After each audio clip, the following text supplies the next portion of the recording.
Maintaining a trim midsection does more than make you look great, it can help you live longer. Larger waistlines are linked to a higher risk of heart disease, diabetes and even cancer. Losing weight, especially belly fat, also improves blood vessel functioning and also improves sleep quality. It's impossible to target belly fat specifically when you diet. But losing weight overall will help shrink your waistline. More importantly, it will help reduce the dangerous layer of visceral fat, a type of fat within the abdominal cavity that you can't see but that heightens health risks, says Kerry Stewart, Ed.D., Director of Clinical and Research Physiology at Johns Hopkins. Try curbing carbs instead of fats. When Johns Hopkins researchers compared the effects on the heart of losing weight through a low-carbohydrate diet versus a low-fat diet for 6 months, each containing the same amount of calories, those on a low-carb diet lost an average of 10 pounds more than those on a low-fat diet, 28.9 pounds versus 18.7 pounds.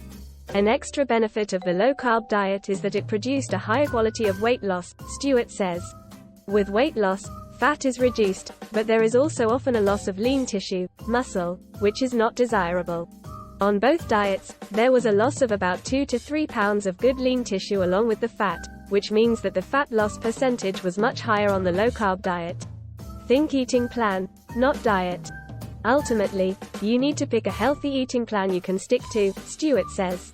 The benefit of a low-carb approach is that it simply involves learning better food choices, no calorie counting is necessary.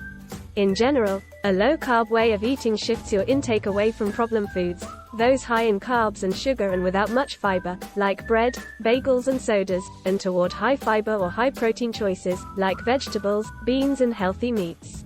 Keep moving. Physical activity helps burn abdominal fat.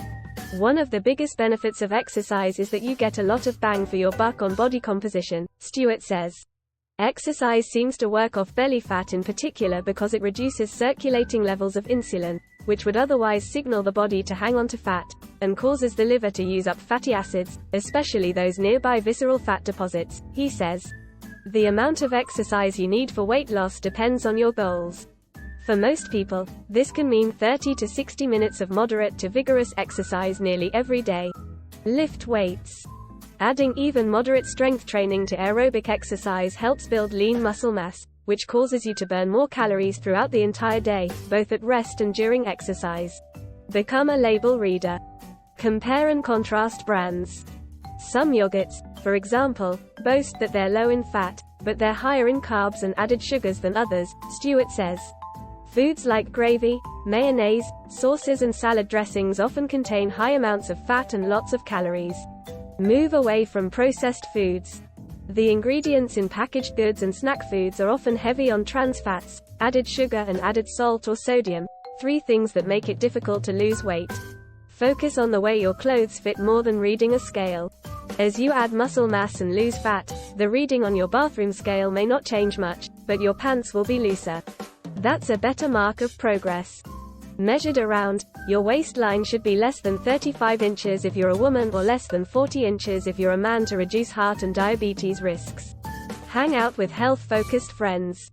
Research shows that you're more apt to eat better and exercise more if your friends and family are doing the same.